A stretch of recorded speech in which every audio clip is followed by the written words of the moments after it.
Good morning, good afternoon, good evening. Welcome to VC professional institute. आज हम बात कर रहे हैं सीए फाइनल की, जो एक सब्जेक्ट है, पेपर नंबर 7, डायरेक्ट टैक्स। इसके पहले वाले वीडियो में मैंने आपको थोड़ा बहुत कुछ बाइफर्केशन, क्लासिफिकेशन समझाया था। अब हम स्टार्ट करने जा रहे हैं हमारी क्लास डायरेक्ट टैक्स की, जो कि है लेक्चर नंबर 1। कुछ बेसिक्स में कहाँ से स्टार्ट करेंगे हम? Rates of tax.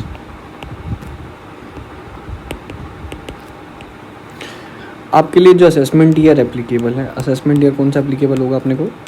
21-22। इसमें सबसे पहले हम रेट पढ़ेंगे। Individual, HUF, AOP, BOI, AJP। AJP का मतलब होता है आर्टिफिशियल जुडिशियल पर्सन। अब अगर आपकी इनकम जो है 0 से 2.5 लाख तक है तो नील। उसके बाद फिर अगर 2.5 लाख से 5 लाख तक की है तो रेट क्या आएगा? 5%। ओके। इसके बाद फिर अगर 5 लाख के ऊपर है पर 10 लाख तक की है तो रेट क्या आएगा? 12,500, तो ऊपर वाली स्लैब का प्लस 20%। ठीक है। इसी प्रकार अबाउट 10 लाख से तो 1,12,500 प्लस 30%। ओके। ये हमारे कुछ टैक्स रेट्स हैं। अब कुछ स्पेशल केसेस तो क्या, जैसे अगर कोई रेसिडेंट है और एज जो है वो है 60 ईयर्स प्लस, तो उस केस में बेसिक एग्जम्पशन लिमिट जो है वो हो जाती है 3 लाख। मतलब 3 लाख तक कोई टैक्स नहीं लगेगा। सेम सिनेरियो अगर एज जो है वो 80 प्लस है, ध्यान रखिएगा रेसिडेंट इंडिविजुअल के लिए एज जो है वो 80 प्लस है, तो उस केस में बेसिक एग्जम्पशन लिमिट जो है वो हो जाती है 5 लाख तक। क्या 5 लाख तक कोई टैक्स नहीं लगेगा? जी हाँ, 5 लाख तक कोई टैक्स नहीं लगेगा। अब एक चीज़ का जो क्लैरिफिकेशन आया था, कैसा क्या क्लैरिफिकेशन समझ लीजिए। अगर फॉर एग्जांपल किसी की एज जो है 1 अप्रैल 2020, मतलब असेसमेंट ईयर 2021 के लिए है ना, असेसमेंट ईयर 2021 के लिए किसी की एज जो है 1 अप्रैल 2020 को 60 साल या फिर 80 साल का हो रहा है। 60 ईयर्स का अगर वो 1 अप्रैल 2020 को हो रहा है, तो सिर्फ एक दिन के कारण आप देखिए उसको 60 ईयर्स वाली स्लैब का बेनिफिट नहीं मिल पा रहा होगा। तो एक क्लैरिफिकेशन आया था कि इस केस में जो कि 1 अप्रैल पे जिसका बर्थडे है, उस केस में उन लोगों को 60 ईयर्स वाली स्लैब का बेनिफिट दे दिया जाता है। ठीक है। Now moving on. अभी आपने देखा होगा फरवरी में फाइनेंस एक्ट इंट्रोड्यूस होता है, नया फाइनेंस एक्ट आता है। तो फाइनेंस एक्ट में क्या हुआ, बहुत सारे बेनिफिट्स और बहुत सारे डिडक्शंस इंट्रोड्यूस होते हैं। वैसे ही टैक्स रेट्स कुछ चेंज हुई थी, एक नई स्कीम आई थी, ऐसा आपने सुना होगा। तो ये एक है ना, एक इन्होंने सेक्शन इंट्रोड्यूस करा है। सेक्शन कौन सा section? Section 115 BAC, 115 BAC introduce किया गया है, एक नया सेक्शन है।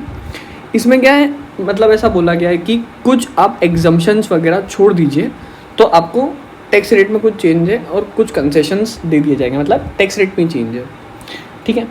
तो ऑप्शन किस किस को अवेलेबल है, इसको लिख लीजिएगा। ऑप्शन किस किस को अवेलेबल है? ऑप्शन अवेलेबल है individual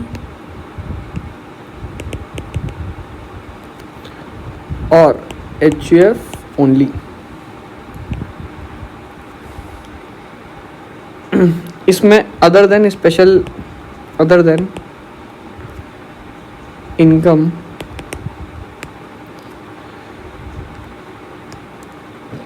chargeable to tax under special rate, मतलब कैपिटल गेन्स की इनकम हो गई, उसके बाद फिर कोई सी दूसरी इनकम हो गई। ठीक है। मतलब जो स्पेशल रेट से टैक्स होती है, जिसमें नॉर्मल वाला टैक्स नहीं लगता है। ठीक है।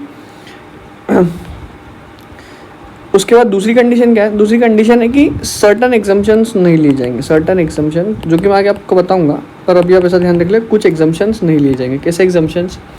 जैसे कि लीव ट्रैवल कंसेशन, उसके बाद फिर स्टैंडर्ड डिडक्शन, उसके बाद फिर interest on loan etcetera etcetera, ऐसे कोई डिडक्शन है जो कि आपको नहीं मिलेंगे। तो आपकी टैक्स रेट क्या हो जाएगी?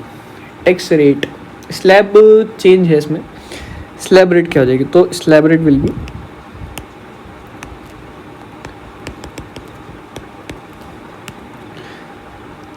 देखिए, अगर आपकी इनकम अप टू 2.5 लाख तक है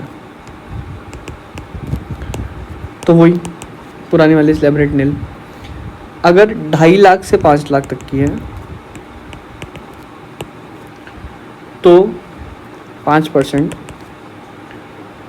अगर 5 लाख से 7.5 लाख तक की है, ये भी एक स्लैब रेट है इसमें, तो 10% का स्लैब दिया गया है। उसके बाद फिर 7.5 लाख से 10 लाख तक की है तो 15% का स्लैब रेट दिया गया है। उसके बाद फिर 10 लाख से 12.5 लाख तक की है तो 20% का रेट है। उसके बाद फिर 12.5 लाख से 15 लाख है तो 25% का रेट है। और अबव 15 लाख है, अगर अबव 15 लैक्स तो 30% का रेट है। आप इसे नोट कर लीजिए, मैं आपको 2 मिनट का समय देता हूँ, या फिर स्क्रीनशॉट ले लीजिए।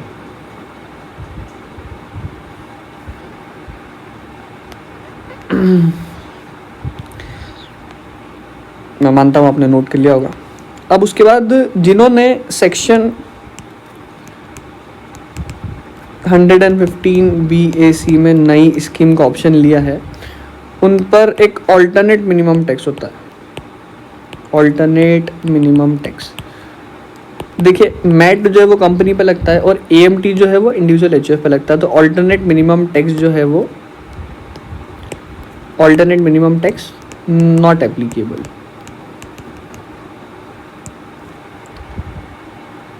ठीक है, मतलब अगर आपने ये ऑप्शन ले लिया तो ऑल्टरनेट मिनिमम टैक्स एप्लीकेबल नहीं होगा। ठीक है, नेक्स्ट आगे चलते हैं। ये तो हुई इंडिविजुअल की बात।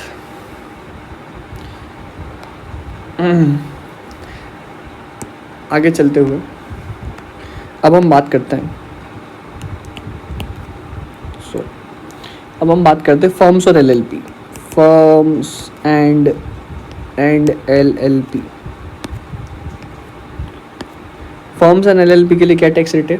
फर्म्स एंड LLP के लिए टैक्स रेट है 30%, as simple as that. Point number 3, local authority. Sir ये है क्या कोर्स में? अरे बिल्कुल है यार, टैक्स रेट तो पढ़ना पड़ेगा ना। 30%। नेक्स्ट,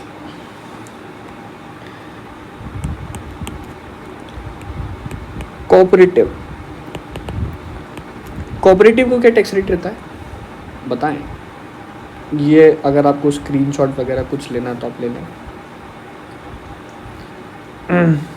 या फिर साथ साथ में लिखते जाए। कोऑपरेटिव के लिए टैक्स रेट अप टू 10,000 तो 10%। 10,000 से 20,000 के बीच में तो 1,000 प्लस जो भी इनकम 10,000 के ऊपर रहेगी, अबाउट 10,000 पर 20%। ऐसे ही 20,000 के ऊपर कितना लगेगा? 3,000 plus 30% of the income above. ठीक है, next point number 5, domestic company.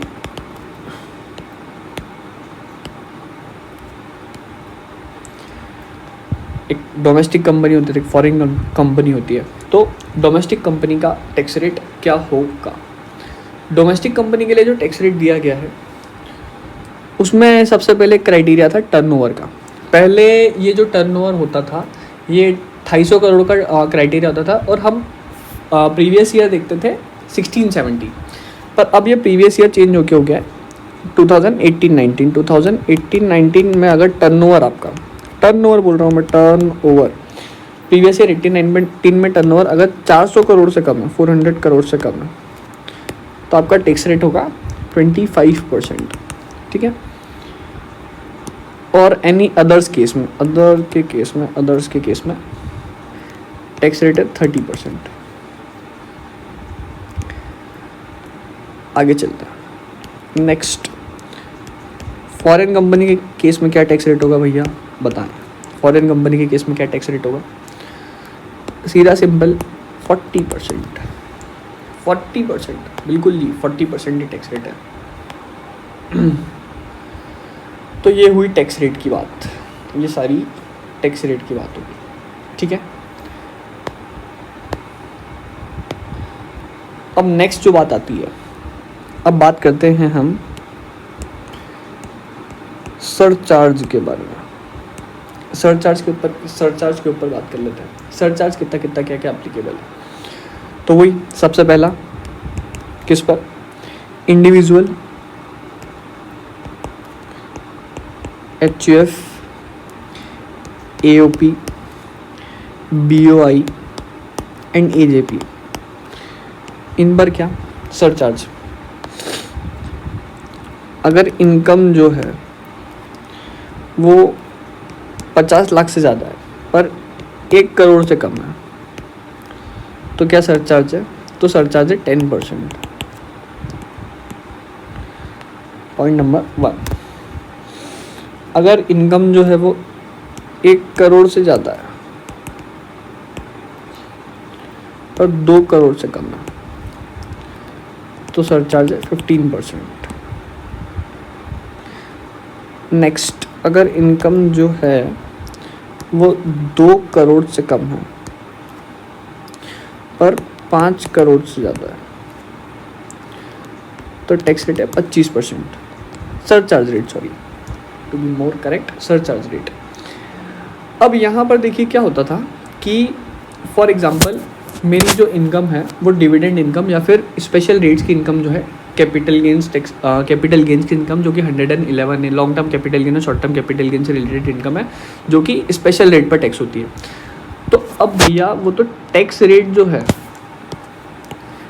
जो है वो ही उस केस में होता है 15%। तो चला टैक्स रेट 15% और सरचार्ज रेट 25%, तो मतलब थोड़ा हैवी टैक्सेशन हो रहा था।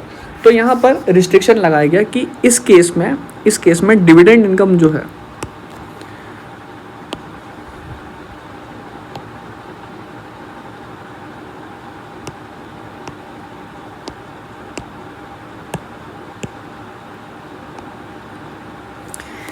इस केस में डिविडेंड इनकम जो है, dividend and capital gain under section 111A and 112 से रिलेटेड जो इनकम होती है वो 15% पर से टैक्स होगी, क्योंकि मतलब ऐसा टैक्स रेट ही उसका 15% है तो उस पर 25% का सरचार्ज कैसे लगाया जा सकता है। नेक्स्ट, अगर इनकम जो है वो 5 करोड़ से ज़्यादा है तो उस केस में सरचार्ज कितना है? 37%। जी हाँ, यही सरचार्ज है 37%। उसके बाद यहाँ पर भी obviously dividend and capital gain से रिलेटेड जो रिस्ट्रिक्शन है वो अप्लाई होगा 15% वाला।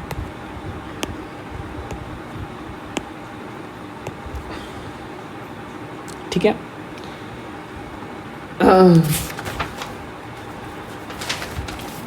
तो ये हुई सरचार्ज की बात।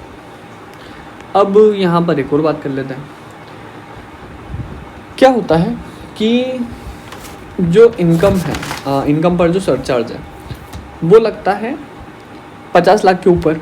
अब फॉर एग्जांपल अगर आपकी इनकम 50 लाख से 1 रुपये भी ज़्यादा है तो भैया आपका जो सरचार्ज है वो तो पूरी, मतलब सरचार्ज क्या होता है कि सरचार्ज इनकम टैक्स पर लगता है। ठीक है, तो अगर हम ऐसा समझें कि अगर आपकी इनकम हुई 50 लाख तो टैक्स कितना आएगा?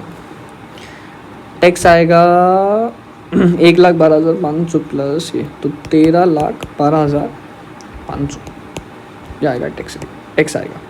अब इस पर सरचार्ज लगेगा, मतलब आगे वैसे 50 लाख तक तो लगता नहीं, 50 लाख के ऊपर ही, पर सरचार्ज टैक्स पर लगता है। अब आप ये देखिए कि अगर मेरी इनकम 50 लाख 1 रुपये भी है, अगर 50 लाख 1 रुपये भी है तो सरचार्ज तो पूरे इस पर, मतलब पूरे जो टैक्स है उस पर लगेगा ना। तो ये गलत हो रहा था, ये हार्डशिप हो रही थी। इसलिए क्या एक कंसेप्ट लाया गया, कंसेप्ट ऑफ मार्जिनल रिलीफ। मैं आपको समझाता हूँ, 1 मिनट विद एन एग्जाम्पल। ये कभी कभी MCQ में आ जाता है, इसलिए आप अच्छे से समझ लीजिए इसे।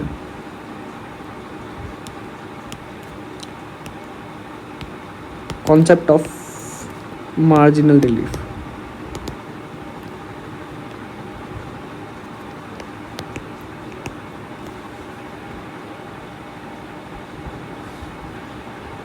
इसमें 2 केस लेते हैं अपन।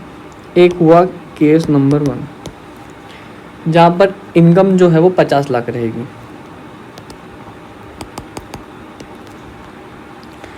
टोटल इनकम जो है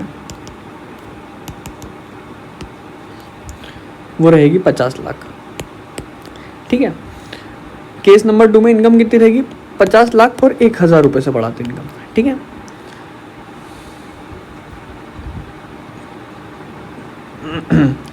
मतलब यहाँ पर इनकम जो है वो 50 लाख है और यहाँ पर इनकम 50 लाख 1 रुपये। अब इस पर टैक्स निकालिए, टैक्स कितना आएगा? टैक्स देखिए, इस पर तो मैंने बता ही दिया था आपको, 50 लाख पे 13,12,500। अब 50 लाख 1,000 पर भी निकाल लेते हैं। सिर्फ 1,000 पर 30% स्लैब रेट है, 300 रुपये ऊपर, मतलब 13,12,800 रुपये, करेक्ट? जी हाँ।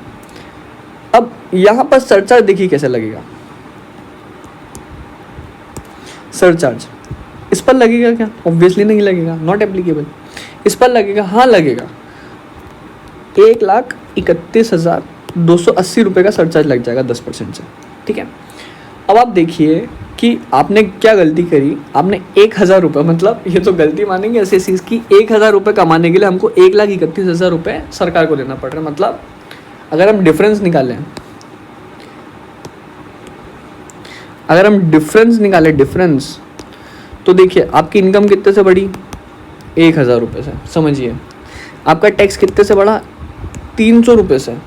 पर आपका सरचार्ज कितने से बढ़ गया? 1,31,280 रुपये से। आप समझिए, ये मतलब जो दुख दे रहा था, जो दुखी कर रहा था लोगों को, वो ये चीज़ है। ये चीज़ बहुत दुखी कर रही थी लोगों को। उन्होंने सरकार के पास रिप्रेजेंटेशन लेके गए, तो सरकार ने मार्जिनल रिलीफ का कंसेप्ट निकाला। अब कंसेप्ट क्या होता है मार्जिनल रिलीफ का?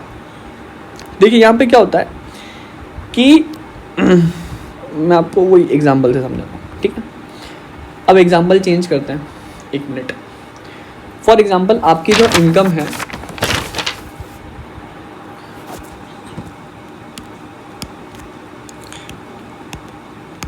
इनकम है, वो है 51,50,000 रुपये की, ठीक है। अब इस पर टैक्स निकालिए। टैक्स कितना आएगा?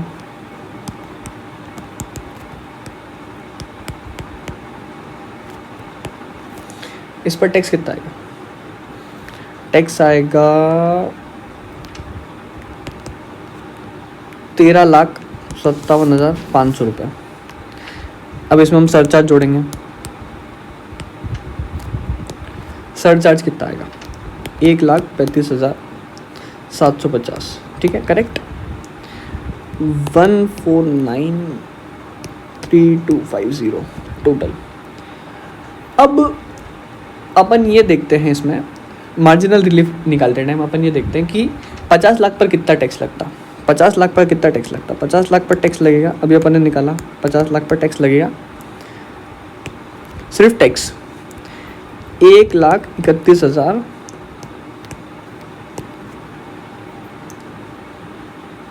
सॉरी 13,12,500, सॉरी 13,12,500, 1,31,250 सरचार्ज था इसमें।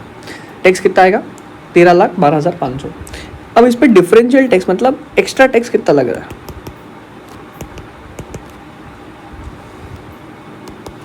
1,80,750 रुपये एक्स्ट्रा टैक्स देना पड़ रहा है। मतलब 1,50,000 कमाने के लिए आप ये समझ लीजिए कि 1,50,000 रुपये कमाने के लिए मुझे 1,80,500 का डिफरेंशियल टैक्स रेट देना पड़ेगा। अब जैसे मैं नॉर्मल एसएससी हूँ, अब सरकार टैक्स तो छोड़ेगी नहीं, मैं नॉर्मल एसएससी हूँ, तो आप क्या बोलेंगे? मतलब मैं क्या बोलूँगा? मैं तो सबसे पहले ये बोलूँगा कि भैया ठीक है, मैंने एक्स्ट्रा इनकम कमाई, मैंने गलती करी, कोई बात नहीं, पर आपको टैक्स लेना है तो मैक्सिमम आप ज़्यादा से ज़्यादा क्या ले लो, जितनी मैंने एक्स्ट्रा इनकम कमाई उसका 100% पूरा ले लो। तो सरकार ने भी वही बोला, ठीक है, आपकी एक्स्ट्रा इनकम कितनी है? एक्स्ट्रा इनकम कितनी है? आपकी एक्स्ट्रा इनकम है 1,50,000 रुपये की, ठीक है। तो 30,750 का जो है, इस फिगर को हम बोलते हैं मार्जिनल रिलीफ। हाँ, यही होता है सर, यही होता है, यही है मार्जिनल रिलीफ। जी हाँ, क्या आप समझ गए? मैं चाहूँगा आप इस एग्जाम्पल को नोट कर लें या फिर स्क्रीनशॉट भी ले सकते हैं। मैं मानता हूँ आपने स्क्रीनशॉट ले लिया होगा। Thank you. Next,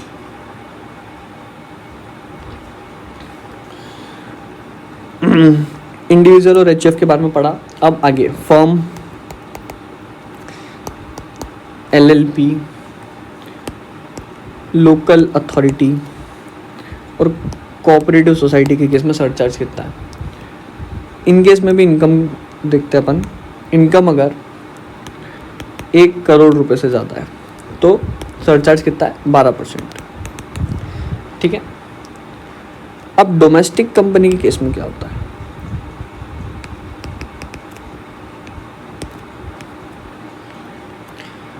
domestic company के केस में अगर आपने ऑप्शन एक्सरसाइज करा है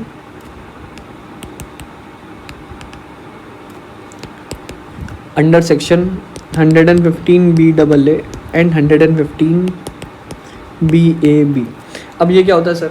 115BAA और 115BAB जब लाया गया था, जब इंडिया की इकोनॉमी बहुत ज़्यादा गिर रही थी, ये फाइनेंस ऑर्डिनेंस, एक ऑर्डिनेंस से लाया गया था, ठीक है। ऑर्डिनेंस मतलब जब असेंबली सेशन में ना हो तब ये लाया जाता है। मतलब ऐसे फाइनेंस मिनिस्टर ने अनाउंस कर दिया था बीच में कुछ रिलीफ टैक्स रेट से रिलेटेड। अगर ये अपन आगे पढ़ेंगे, अभी आप ये समझ लीजिए कि अगर आपने उस सेक्शन में कुछ ऑप्शन एक्सरसाइज करा है तो उस केस में सरचार्ज कितना आएगा? 10%, ठीक है। नेक्स्ट पॉइंट नंबर बी, अगर ऊपर वाले से दूसरा केस है और इनकम जो है वो 1 करोड़ से ज़्यादा पर 10 करोड़ से कम है, अदर देन ए अबव, और इनकम जो है वो 1 करोड़ से कम पर 10 करोड़ से 1 करोड़ से ज़्यादा प्लस पर 10 करोड़ से कम है, तो उस केस में सरचार्ज आएगा 7%, करेक्ट। नेक्स्ट, कंपनी में ज़्यादा माथा बच्ची नहीं है। नेक्स्ट, सिर्फ एक ही लिमिट है, अगर इनकम जो है वो 10 करोड़ रुपए से ज़्यादा है तो उस केस में फिर सरचार्ज है 12%। ये हुई डोमेस्टिक कंपनी की बात। ये देखिए, ये हुई डोमेस्टिक कंपनी की बात, ठीक है। आगे चलते हैं। नेक्स्ट आती है फॉरेन कंपनी।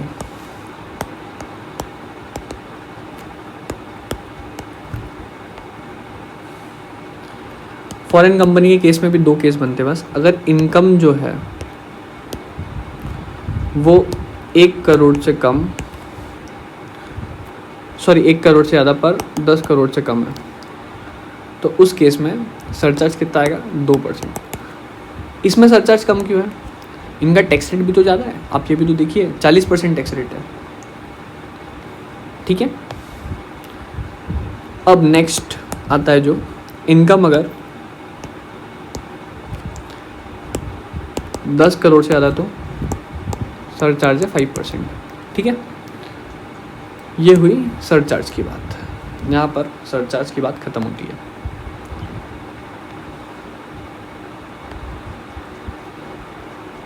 अब नेक्स्ट आता है सेक्शन 87A। सेक्शन 87 क्या काय का सेक्शन है? सेक्शन 87 है रिबेट का सेक्शन। रिबेट मतलब जो एक टैक्स रिबेट दे रखी है मोदी जी ने, ठीक है। अब इसकी एप्लीकेबिलिटी क्या है? एप्लीकेबल किस किस को है? बच्चे इसमें बहुत ज़्यादा कंफ्यूज होते हैं, मैं खुद कंफ्यूज हो जाता था कभी कभी। ये सिर्फ रेसिडेंट इंडिविजुअल के लिए है। ये रिबेट सिर्फ रेसिडेंट इंडिविजुअल को ही मिलती है, only for resident individual only. Rebate क्या है?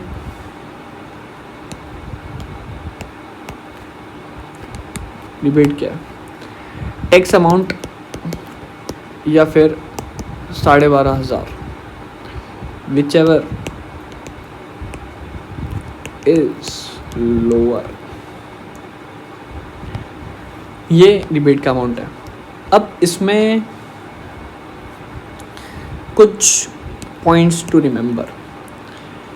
रिबेट कब मिलेगी? Before adding education cess.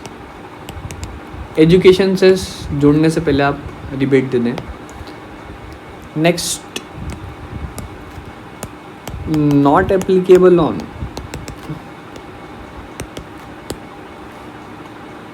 Long term capital gain under section 112A at the rate 10%।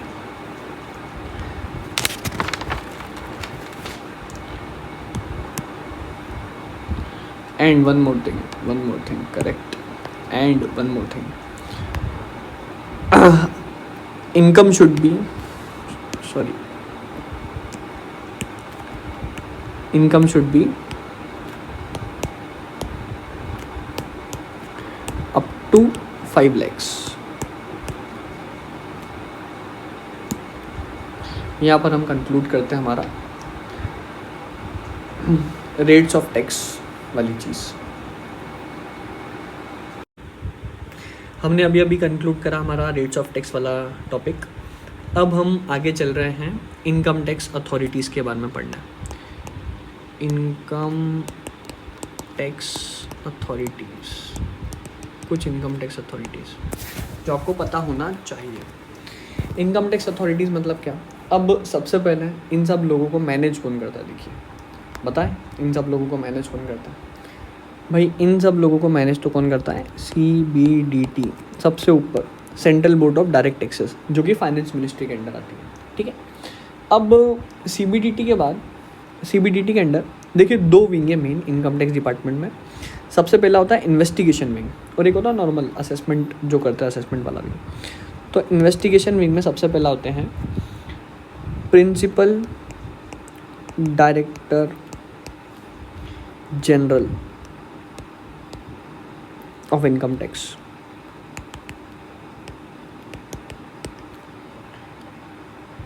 इन्हीं के लेवल पर होता है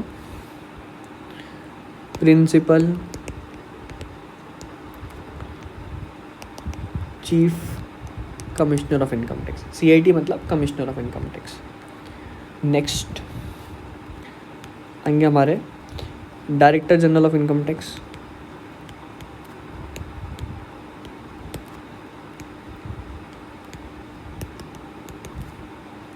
और इधर आएंगे chief commissioner of income tax.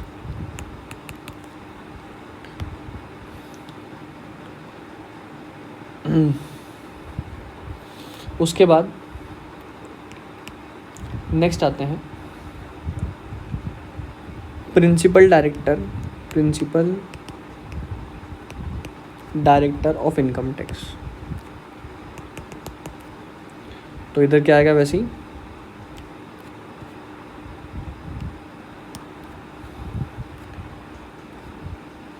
Principal commissioner of income tax, ठीक है। नेक्स्ट पोस्ट जो आती है वो आती है director of income tax.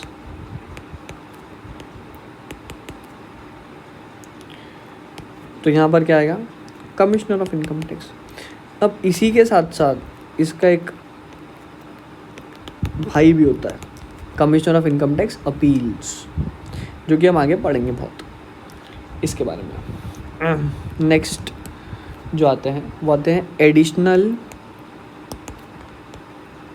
Director of income tax.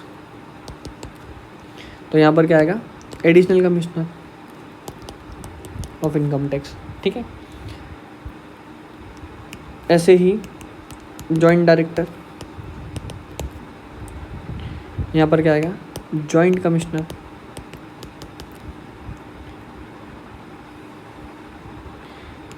Next आएगा डिप्टी डायरेक्टर, तो यहाँ पर क्या आएगा, सॉरी, डिप्टी डायरेक्टर के बाद आएगा deputy commissioner of income tax, correct. उसके बाद आएगा असिस्टेंट डायरेक्टर,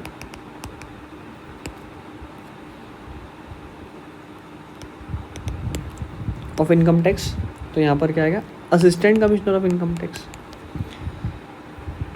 उसके बाद फिर जो नेक्स्ट पोस्ट आती है वो आती है ITO, officers, normal income tax officers. उसके बाद आते हैं tax recovery officers,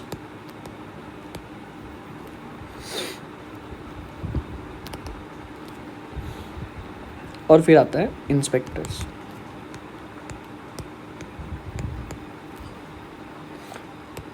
of income tax, ठीक है। अब इसमें जो ध्यान रखने वाली बातें हैं जो कि आपको पता होना चाहिए, आपको जो पता होना चाहिए वो बात ये है, कहानी ये है कि ये जो लोग होते हैं, ये वाले इस साइड वाले, मैंने अलग अलग इसलिए लिखा है, इस साइड वाले जो लोग होते हैं ये होते हैं इन्वेस्टिगेशन विंग के, इन्हें बोलते हैं इन्वेस्टिगेशन विंग। ये हैं इन्वेस्टिगेशन विंग, मतलब छापेमारी का काम करते हैं, इन्वेस्टिगेशन विंग है, ठीक है। अब उसके बाद और आपको एक चीज़ और जो पता होना चाहिए वो ये है, नेक्स्ट चीज़ जो आपको पता होना चाहिए वो ये है कि ये लोग जो होते हैं ये ITO तक के, ये होते हैं आपके असेसिंग ऑफिसर्स। मतलब असेसिंग ऑफिसर मतलब असेसमेंट ये ही कर सकते हैं, असेसमेंट यही कर सकते हैं, मतलब सिर्फ ये वाले लोग, असेसमेंट की पावर सिर्फ इन लोगों के पास ही होती है, इन 1, 2, 3, 4 एंड 5 इन लोगों के पास ही होती है, ठीक है। एक CIT अपील्स के बारे में अपन आगे अपील और रिवीजन या फिर असेसमेंट चैप्टर जब अपन पढ़ेंगे तब मैं आपको बताऊंगा। ये आप नोट करना चाहें तो आप नोट कर सकते हैं, स्क्रीनशॉट भी ले सकते हैं। मैं एक बार दिखा देता हूँ।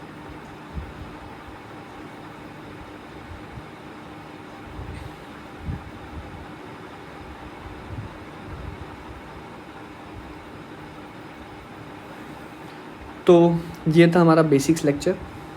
Thank you very much.